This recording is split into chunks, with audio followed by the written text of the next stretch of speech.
Hey guys, what's going on? It's your boy John from JT's Vending. Thank you guys for rocking with us this evening. What are you doing, Charlie? Getting your what? Did you eat all your apples? Alright, hey, that's it. After that breakfast bar, there's no more, okay? Hey, anyway. Sorry, guys, it's been a long day. Just trying to get things together. Yesterday, I'm just trying to hold it together and do the best that I can. It's been hard. Doing therapy, and trying to get through life. Just get through this period. So, charge it to my head and my heart. Keep me in your prayers.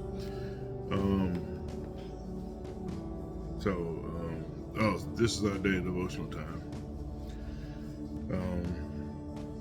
This day of devotional is entitled Doing Well. I'm going to try to get through it as fast as I can. It says, today is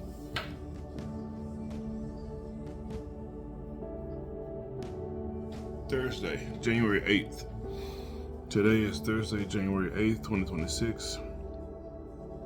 And we're 8 days into the new year.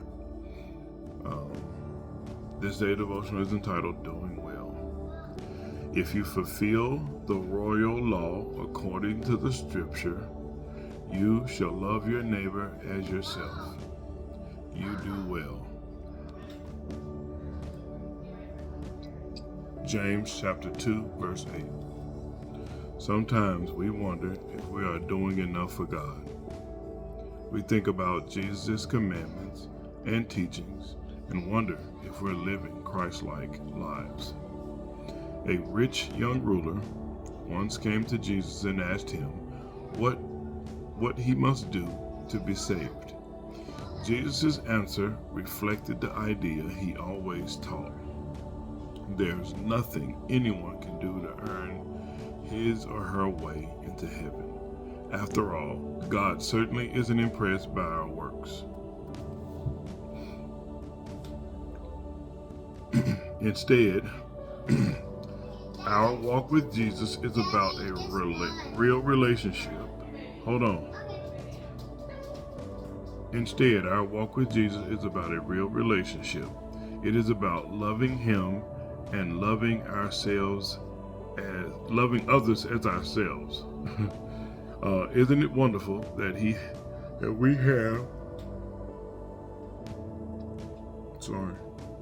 we have a God of love? As James stated, chapter 2, verse 8.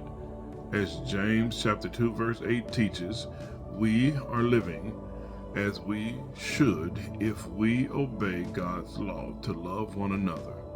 Of course, this isn't easy. It's almost impossible. It's extremely hard. Coming from, me. So I'm human. I do the best I can, but I mess up quite a lot. It's not always easy, but the way we love the person we like the least is the way we love God the most. It's easy to hate our enemies, extremely easy. This is almost kids learning at 2 years old. They hate people, and I don't like this person. So it's easy to hate your enemy. But if we accept God's higher calling, if we see people through Jesus' eyes, we will certainly do well in life. I have a quote here from Corrie ten Boom, and it says, "Yes, we will never touch the ocean of God's love as much as when we love our enemies. It is such a joy to accept forgiveness, but it is almost a greater joy to give forgiveness." just for further thought and further consideration after the video is done, just think about why would God sometimes place disagreeable people in our lives?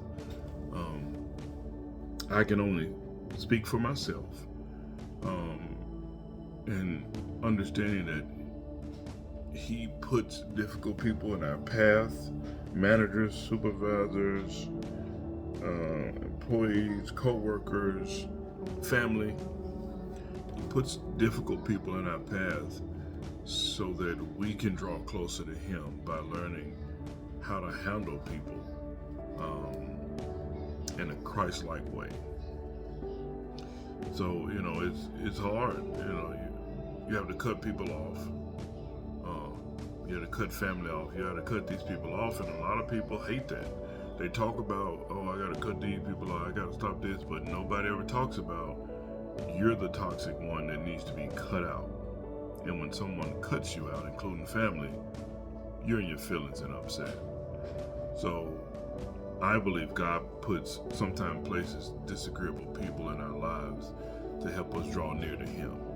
Because I believe ultimately all of it is to draw near to Him. And if you want to do like a practical application, what enemies has God allowed into your life in 2026? How do you deal with these people? So I'm just answering these on what I got down from me, and then you can answer them for yourself. So on that first part, what enemies has God allowed in your life in 2026? Part of it is myself, with when doubt creeps in. That's an enemy to me. Some family, not so much enemies, but are disagreeable, difficult people. And the second part is how do I deal with it? Well, I ask Christ to give me the ability to do the thing that He put me on this earth here to do, in a way that only pleases Him and helps me serve the people around me. And that typically knocks out and cut out foolishness or people with foolish ways, which means I can love them from a distance. Their toxic behavior, their choice of lifestyle, their way of life, I don't agree with, and it does not fit into me and my family's life as being followers of Christ. So therefore, those people, I love you, I love them, but I gotta love you from a distance. I don't want you in. Loving someone does not mean you have to agree with everything they do. Loving someone simply means just be honest, tell the truth, and love them as you love yourself. And a lot of times that honesty hurts people and it makes them upset, but it's a part of life. If you are called to be Christ-like, one of the main parts of it, especially being an adult human, is say what you mean what you say. Because you can build resentment and contempt in your heart simply by saying yes when you mean no, and saying no when you wanted to say yes. So our prayer tonight, guys, will be just simple as usual. It's, Lord, I want to do well in your eyes. I need your strength so that I can love. Excuse me. I need your strength so that I can love the people that you've put in my life, just as you love me. May God add a blessing to the hearers and the doers of His word. I love you guys. Please have a blessed night. Be safe. Sorry, I'm just down of energy. My spirit is it's lifted, but it's a little slow. I don't feel like me. So just keep me in your prayers. I love you guys. Have a blessed night. Be safe. Au revoir. À bientôt. Allez, à la prochaine.